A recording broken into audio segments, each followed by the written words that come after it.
एक ऐसा शापित जंगल जहां पर 4 पुलिस वाले फंस जाते हैं। उस जंगल की खासियत से थी कि अगर वहां किसी का भी खून गिरा तो वहां का टाइम चेंज हो जाता था और वह इंसान समय चक्र में फंस जाता था। मतलब कि दोस्तों, वह 30 साल पहले की घटना में चला जाता था। तो आखिर ये सब किस वजह से हो रहा था, और ये जब चारों पुलिस वाले उस शापित जंगल के समय चक्र में फंस जाते हैं तो वह इससे कैसे बाहर निकलेंगे? तो आइए कहानी को शुरू से जानते हैं। कहानी की शुरुआत में हम एक विदेशी महिला को देखते हैं जो अपने बॉयफ्रेंड और उसकी गर्लफ्रेंड को मारकर उन्हें दफनाने के लिए जंगल में रात को निकल पड़ती है। मारिया जंगल के बीचों बीच जाती है, बट उसे उस जंगल की असली सच्चाई नहीं पता थी। तभी उसका नौकर उससे कहता है कि ये जगह बहुत डरावनी है, इसलिए यहाँ से निकल चलते हैं। बट मारिया उसकी बात नहीं मानती। वह एक जगह दोनों डेड बॉडी को रखती है और लड़की की बॉडी को उठाकर एक दलदल में फेंक देती है। उसके बाद जब वह अपने बॉयफ्रेंड की बॉडी को लेने जाती है तो पता चलता है कि उसका बॉयफ्रेंड मरा नहीं था, वह जिंदा था। जेम्स बोरे से निकलकर एक पेड़ के पीछे छुप जाता है। वहीं मारिया एक गन लेकर उसे ढूंढने लगती है। तभी ढूंढते ढूंढते जेम्स उसके सामने आ जाता है। अब मारिया उसे बड़े ही प्यार से बुलाती है कि जेम्स मुझे किस करो। तभी जेम्स उसके करीब जाता है। अब जेम्स मारिया का चाकू छीनकर उसे मार देता है और भाग जाता है। वेल अब सीन शिफ्ट होता है। प्रेजेंट टाइम में हम इसी जंगल का सीन देखते हैं जहां पर कुछ अजीबों गरीब घटनाएं घटती रहती थी। हम देखते हैं कि कहानी का हीरो, जिसका नाम था आनंद, वह एक पुलिस ऑफिसर था। आनंद के पिता एक पुलिस ऑफिसर थे, बट वह उसे बचपन में वह छोड़कर चले गए थे। उसी सदमे की वजह से उसकी माँ की भूत डेथ हो चुकी थी। वही जब आनंद बड़ा हुआ तो वह एक लड़की से प्यार करने लगा और भागकर उसे शादी कर ली, जिस वजह से उसके ससुराल वाले भी उसे नहीं मानते थे। तो इस समय आनंद अपनी वाइफ को लेकर बहुत ज्यादा परेशान था, क्योंकि उसकी वाइफ प्रेग्नेंट थी और उसको कभी भी बच्चा हो सकता था, इसलिए वह हर समय उसका ख्याल रखता था। तभी एक दिन वह ड्यूटी पर ही सो जाता है और जब शो आता है तो वह उसको सैल्यूट नहीं मार पाता, जिस वजह से उसी टाइम उसका ट्रांसफर कर दिया जाता है एक रहस्यमयी जंगल में, जिस जगह का नाम था वेलूर कुड्डू। जी हाँ दोस्तों, ये वही जगह थी जिसके बारे में हमने शुरू में देखा था। तो जब आनंद को पता चलता है कि उसका ट्रांसफर हो चुका है तो वह नहीं जाना चाहता था, बट नीतू उससे कहती है कि वह चिंता ना करे और बिना टेंशन के अपनी ड्यूटी ज्वाइन करें, वह इधर खुद को संभाल लेगी। आनंद न चाहते हुए भी मजबूरी में वेलूर के लिए निकल पड़ता है। वह एक जिप में बैठता है जिसमें कुछ गाँव के लोग बैठे थे। उनकी बातों से यही लग रहा था कि वह थोड़े हरामी टाइप के थे। आनंद नीतू को कॉल कर रहा था, बट उसके फोन में नेटवर्क नहीं था। तभी वह पास में बैठे दूसरे आदमी के फोन से ट्राई करता है, जिससे उसे पता चलता है कि उसको लड़की हुई है। आनंद बहुत खुश होता है, बट जो आदमी जीप चला रहा होता था वह लड़कियों के बारे में गलत सलत बोलने लगता है, जिससे आनंद उसे घूर कर देख रहा था और वह आदमी भी उसे ध्यान से शीशे में देखने लगता है, जिससे वह एक पुलिस वाले को टक्कर मार देता है। हम देखते हैं कि पुलिस वाला बुरी तरह घायल था। आनंद उसे जल्दी से जिप में डालकर हॉस्पिटल लेकर आता है। अब आनंद अपने सीनियर से मिलता है, जिसका नाम था अशोकन। आनंद उस पुलिस वाले का आईडी कार्ड देता है, जिससे पता चलता है कि उसका नाम था पीटर। अशोकन कहता है कि ठीक है, पीटर के पुलिस स्टेशन में खबर देनी पड़ेगी को वह घायल है। उसके बाद अशोकन और आनंद आपस में खूब बातें करते हैं। आनंद उन्हें अपने बारे में सारी बातें बताता है। वहीं जब अशोकन को पता चलता है कि आनंद की आज बेटी हुई है तो वो कहता है कि तुम संडे को चले जाना और 2-4 दिन रहकर वापस आना, तब तक मैं सब कुछ संभाल लूंगा। अब आनंद भी उसकी बात मान जाता है। दूसरी तरफ जंगल में कुछ लोग वीडियो शूट कर रहे थे, बट तभी वहाँ रेजी नाम का पुलिस ऑफिसर आ जाता है, जो बहुत स्ट्रिक्ट था। वो किसी से भी नहीं डरता था। उसके मन में जो भी आता था वो वही करता था। तो रेजी उन लोगों को रोक देता है, बट वो नहीं मानते। उनमें से एक लड़का अकड़ कर बात कर रहा है। वो कहता है कि मेरे पास बहुत सोर्स है और ये जंगल मेरे बाप का है। अब उसकी बातों को सुनकर रेजी को बहुत ज्यादा गुस्सा आता है, जिससे वो उसे मारने लगता है। तभी वो लड़का छुड़ाकर बीच जंगल में भागने लगता है। अब रेंजी उसे दौड़ाने लगता है और एक जगह पकड़कर मार रहा था, बट यहाँ पर वो एक लाश देखते हैं जो किसी कांस्टेबल की थी, जो बाहर की तरफ जा रहा था। लेकिन वहीं पर कुछ लोग शिकार कर रहे थे। एक देखते हैं कि वो शिकार करते करते इसी कांस्टेबल को गोली मार देते हैं। तो दोस्तों, कुछ इस तरह उस कांस्टेबल की जान गई थी। तो अब रेंजी का साथी ऑफिसर यही बात अशोकन को बताता है। तो अशोकन आनंद के साथ उस जगह पहुंचता है। अब वो उस कांस्टेबल के बारे में पता करने को बोलते हैं और कहते हैं कि फॉरेंसिक टीम को बुलाना होगा। फिर वहां से निकल जाते हैं। तभी रास्ते में ही उन्हें एक और पुलिस ऑफिसर का कॉल आता है, जो अपने साथी ऑफिसर पीटर पर वॉकी टॉकी से कॉल करता है।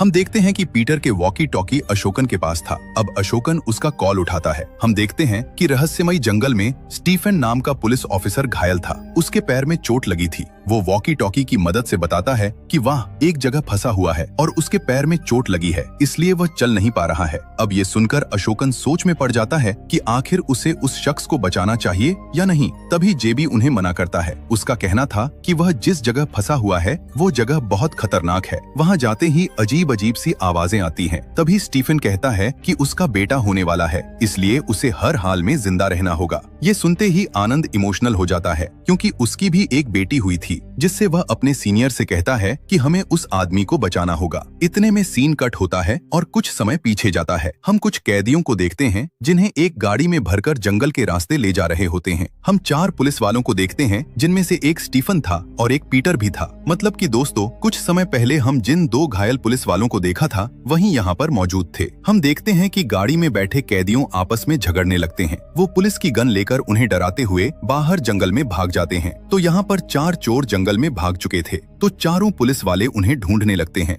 तभी वेलराज नाम का पुलिस वाला अपने सीनियर से कहता है कि उन्हें इस जगह से जल्दी निकल जाना चाहिए क्योंकि ये जगह बहुत खतरनाक है। यहाँ पर जो भी आता है वह वापस लौटकर नहीं जाता। तभी वह सामने एक कौवे की मूर्ति देखते हैं जो थोड़ी अजीब सी थी। वह उसे देखकर हैरान हो जाते हैं। अब स्टीफन उसे इग्नोर करते हुए वेलराज को बोलता है कि वह दूसरी तरफ चोरों को ढूंढे। हम देखते हैं कि वेलराज अकेला था। तभी मौका देखकर 2 चोर उस पर अटैक कर देते हैं। इतने में वहाँ स्टीफन आ जाता है। वह एक चोर को शूट कर देता है जिससे उसका खून नीचे गिरता है और खून नीचे गिरने की वजह से वहाँ अजीब अजीब सी आवाजें सुनाई देने लगती हैं और ये आवाज इतनी तेज थी कि स्टीफन और वहाँ मौजूद सभी लोग अपने कान बंद करने लगते हैं। उन्हें किसी के चिल्लाने की आवाजें सुनाई दे रही थी। तभी अचानक से स्टीफन की आंख खुलती है। वो देखता है कि सभी गायब और एक बार फिर प्रेजेंट में आता है। हम देखते हैं कि अशोकन और जेबी और आनंद स्टीफन को ढूंढने के लिए जंगल के बीचों बीच आ चुके थे। स्टीफन उन्हें बताता है कि जंगल के बीच में एक कौवे के स्टैचू है, उसके पास आ जाओ।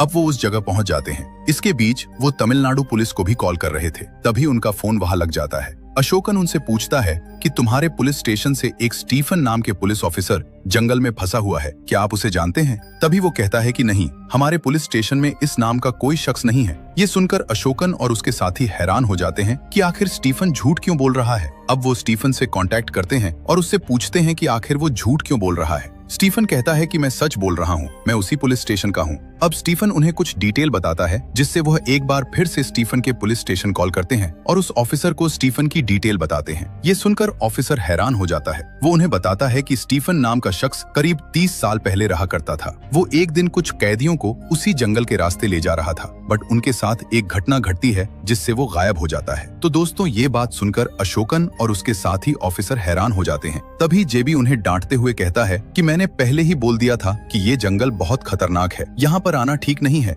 बट तुम लोगों ने मेरी बात नहीं मानी, इसलिए चाहे जो भी हो जाए मैं यहाँ से जा रहा हूँ। अब ये कहते हुए जेबी चला जाता है, बट आनंद को ठीक नहीं लग रहा था, इसलिए वो स्टीफन से एग्जैक्ट जगह के बारे में पूछता है। स्टीफन बताता है कि वह एक बड़े से पेड़ के नीचे बैठा हुआ है। अब वह उस पेड़ को ढूंढने लगते हैं। कुछ देर बाद वो उस पेड़ को ढूंढ लेते हैं, बट वहाँ पर स्टीफन नहीं था। तभी आनंद की नजर सामने 2 स्केलेटन पर पड़ती है, जहाँ पर एक वक्की टोकी भी था। आनंद को डाउट होता है। वो स्टीफन से पूछता है कि तुम्हारे हिसाब से ये कौन सा साल है? स्टीफन बताता है कि ये सन 1994 है। ये सुनकर आनंद और अशोकन हिल जाते हैं। दूसरी तरफ पीटर से मिलने हॉस्पिटल में उसके घर वाले आते हैं, बट पीटर मर चुका था। लेकिन यहाँ पर एक लोचा हो जाता है। दरअसल दोस्तों, पीटर से मिलने करीब 50 साल की औरत आई थी जो उसकी पत्नी बता रही थी, जबकि पीटर 30 साल का था। इसलिए इंस्पेक्टर उनकी बात को नहीं मान रहा था। वो कहता है कि अंदर जो आदमी है वो सिर्फ 30 साल का है, फिर वो तुम्हारा पति कैसे हो सकता है? तभी कंफर्म करने के लिए उसके बेटे पीटर का आईडी देते हैं, जिसे देखकर पुलिस वाले का होश उड़ जाता है क्योंकि वो आईडी पीटर की ही थी।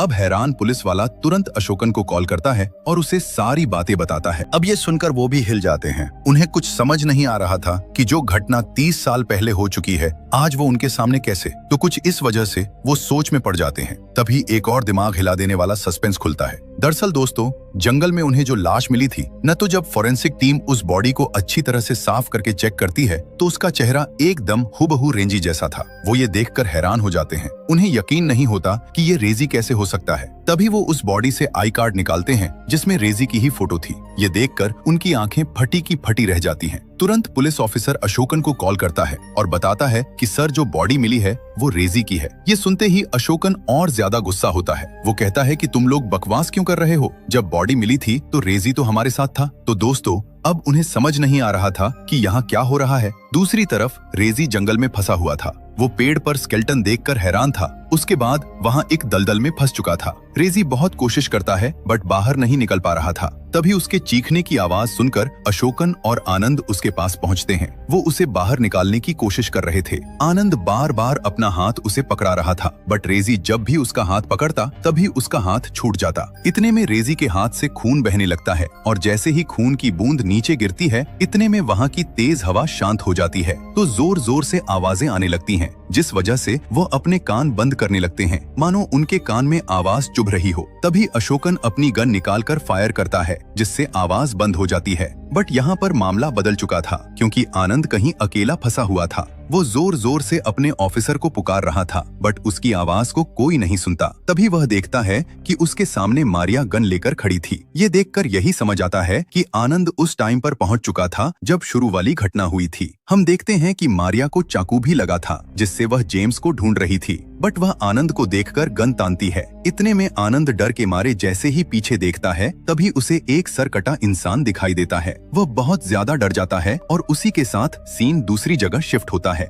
मतलब कि आनंद एक बार फिर दूसरी जगह चला गया था। यहाँ पर वह एक लड़की को देखता है। आनंद उससे पूछता है तो आखिर वह यहाँ पर क्या कर रही है। लड़की बताती है कि वह अपने भाई को ढूंढ रही है। अब आनंद उससे कहता है कि ठीक है तुम यहीं पर रहो। आनंद फिर से अपने साथी ऑफिसर को ढूंढने लगता है। तभी उसके ऊपर एक कैदी अटैक कर देता है। दोस्तों ये वही टाइम था जब 4 कैदी जंगल में भागे थे। वहीं उनका पीछा करते हुए स्टीफन और पीटर भी जंगल में मौजूद थे। तो यहाँ पर आनंद उस कैदी से लड़ रहा था। तभी अचानक से स्टीफन वहाँ आ जाता है। वह आनंद को बचा लेता है। हम देखते हैं कि इतने में वेलर को भी एक कैदी मारने की कोशिश करता है बट स्टीफन उसे शूट कर देता है और जब उस कैदी का खून नीचे गिरता है तो एक बार फिर आवाज सुनाई देने लगती है। अब इस बार आनंद समझ चुका था कि जब खून गिरता है तभी आवाजें सुनाई देती है। उसके बाद एक बार फिर से आनंद मारिया के पास शिफ्ट होता है। वह देखता है कि जेम्स उसको चाकू मारकर भाग रहा होता है बट तब सब अपनी आंखों से देख रहा होता है। बट तुरंत आनंद दूसरी जगह पहुंच चुका था जहां पर वह इस बार उस शख्स से मिलता है जिसका नाम था कदम्बन। कदम्बन पेड़ के ऊपर कुछ बना रहा होता है। तभी उसकी नजर आनंद पर पड़ती है। अब आनंद उससे इस जगह के बारे में पूछता है। अब कदम्बन इस जंगल की मिस्ट्री बताता है। वह कहता है कि एक जमाने में यहाँ पर कुछ लोग रहते थे जो कौवे को अपना भगवान मानते थे। वह कौवे के स्टैचू के चारों तरफ घूमते थे और अपने परिवार की सुख शांति की प्रार्थना करते थे। उसी वक्त पुर्तगालियों का दबदबा था। उन्हीं पुर्तगालियों में से तो उसके नरसंहार की वजह से देवता क्रोधित हो जाते हैं और उसी वजह से एंटोनियो इस जंगल से बाहर नहीं निकल पाता। वो इसी जंगल में फंस जाता है। तो दोस्तों तब से आज तक जब भी किसी के खून की बूंद यहाँ गिरती है तो यहाँ की दिव्य शक्ति एक्टिव हो जाती है जिससे आवाज सुनाई देने लगती है और उस समय यहाँ पर जो भी होता है वो जंगल में ही फंसा रह जाता है। मतलब कि खून गिरने की वजह से इस जंगल का समय चक्र गड़बड़ हो जाता है जिससे सभी अलग अलग समय चक्र में फंसे हुए हैं। कदम्बन बताता है कि यहाँ तुम जितने भी लोगों को देख रहे हो सभी जिंदा हैं बट अलग अलग समय चक्र में फंसे हुए हैं। ये सुनकर आनंद के होश उड़ जाते हैं।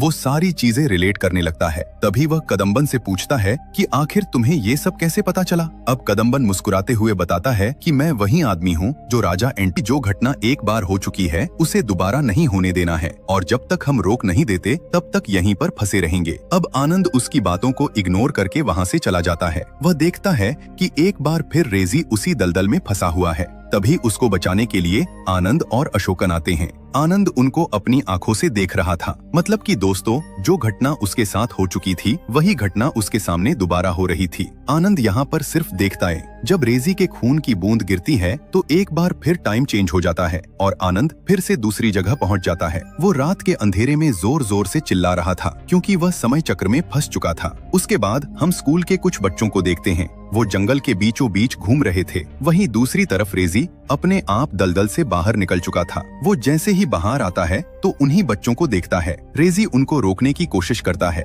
बट वो उसे देखकर भागने लगते हैं। इतने में हम ये देखते हैं कि कुछ लोग उसी जंगल में शिकार कर रहे हैं। वो जैसे ही गोली चलाते हैं और वह गोली रेजी को लग जाती है और रेजी तुरंत मर जाता है। तभी आनंद स्टीफन को देखता है। वो उससे कहता है कि आप यहाँ से निकल जाइए बट स्टीफन नहीं मानता। इतने में आनंद स्टीफन को एक सच्चाई बताता है। वो कहता है कि अगर आप यहाँ से नहीं गए तो उसके बाद आप जिंदगी में कभी भी अपने लड़के से नहीं मिल सकते। ये सुनकर स्टीफन हैरान था कि आखिर इसे मेरे लड़के के बारे में कैसे पता चला। अब आनंद उसे अपना आई कार्ड दिखाता है, जिससे पता चलता है कि स्टीफन का बेटा कोई और नहीं बल्कि आनंद ही था। आनंद बताता है कि आप करीब 30 साल पहले यहाँ पर आए थे और तब से आप यहीं पर फंसे हो। तो दोस्तों अब क्लियर हो चुका था कि स्टीफन ही आनंद का बाप है। बट स्टीफन उसकी बात नहीं मानता। वो अपने साथी ऑफिसर को बचाने के लिए आगे बढ़ता है। वहीं आनंद उसे मना करता है कि आप ऐसा मत करिए, नहीं तो फिर से समय चक्र बदल जाएगा और ये घटना फिर से शुरू हो जाएगी। हम देखते हैं कि बिल्कुल वैसा ही होता है। आनंद अपने पिता स्टीफन के साथ जाता है। स्टीफन कैदियों पर गोली चलाने वाला था, बट आनंद उसे रोक लेता है। उसका कहना था कि अगर यहाँ पर किसी का भी खून बहा तो हम यहीं पर फंसे रह जाएंगे, इसलिए हमें यहाँ गोली नहीं चलानी है और किसी न किसी तरह यहाँ से निकलना होगा।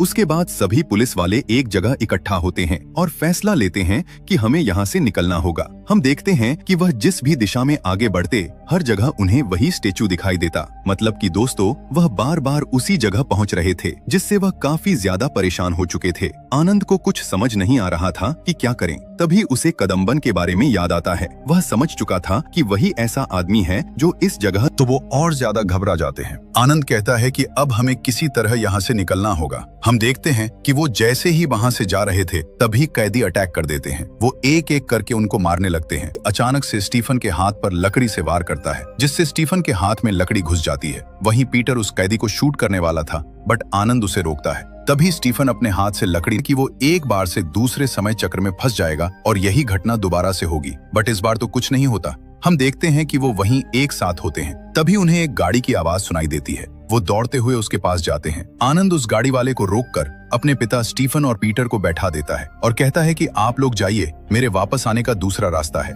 मतलब कि दोस्तों आनंद इस समय 1994 में था, तो वह 1994 में तो आकर अपने पिता को बचा लेता है और कहता है कि जाओ अपने बेटे के साथ रहो। उसके बाद आनंद गन निकालता है और आगे बढ़ता है। हम देखते हैं कि वो कौवे के स्टैचू के पास आ चुका था। आनंद अपने सर पर गन रखता है और शूट कर देता है। उसके बाद जब उसकी आंख खुलती है तो वो हॉस्पिटल में अपने पिता स्टीफन के साथ मौजूद था। आनंद अपने पिता को देखकर बहुत खुश होता है। ये समय वही था जब उसे बेटी हुई थी। अब आनंद और ज्यादा खुश होता है। उसके बाद वो एक बार फिर से ड्यूटी ज्वाइन करने उसी जगह जाता है। हम देखते हैं कि रास्ते में उसे SI अशोकन मिलता है। अब आनंद उन्हें अपनी गाड़ी में बिठा लेता है और तभी अशोकन के फोन पर उसी तरह कॉल आता है। उसे पुलिस वाला बताता है कि जंगल में कुछ लोग वीडियो शूट कर रहे थे, उन्हें रेजी ने पकड़ लिया है। वहीं आनंद ये सब सुन रहा था, क्योंकि उसने सब घटना पहले ही देख ली थी, इसलिए वो डरा हुआ था। तभी अचानक से उनकी गाड़ी से एक लड़की को टक्कर लग जाती है। वो देखते हैं कि लड़की को ज्यादा चोट लग चुकी थी, जिस वजह से वो उसे हॉस्पिटल ले जाने की कोशिश करते हैं। तभी आनंद उस लड़की का फोन चेक करता है, जिसमें देखकर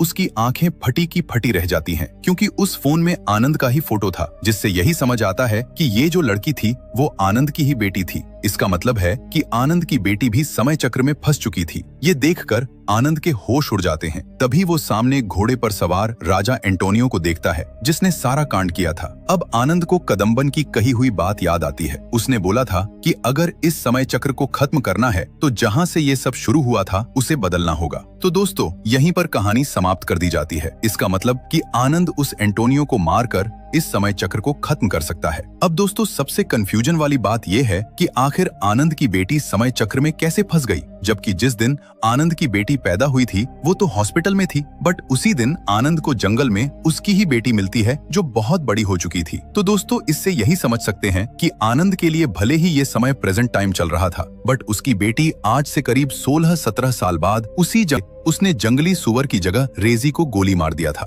जिस वजह से उसका खून जंगल में गिरता है और समय चेंज हो जाता है, जिससे वह वहीं पर फंस जाती है। जबकि हमने ये चीज देखा था कि जब रेजी के साथ आनंद भी उस जंगल में फंसा था तो दूसरी ओर कुछ लोग शिकार कर रहे थे, तो उसी वक्त जंगल में उसकी बेटी भी मौजूद थी। वहीं जिस तरह आनंद ने उस जंगल से बाहर निकलने का रास्ता ढूंढा था, उसी तरह उसकी बेटी भी जंगल से बाहर निकलकर रोड तक आ चुकी है, बट गलती से उसका आनंद की ही गाड़ी से एक्सीडेंट हो जाता है। तो दोस्तों अब आनंद फंस चुका था, उसे किसी तरह अपनी बेटी को फिर जिंदा करना था। वेल जो भी हो, अब आगे जानेंगे।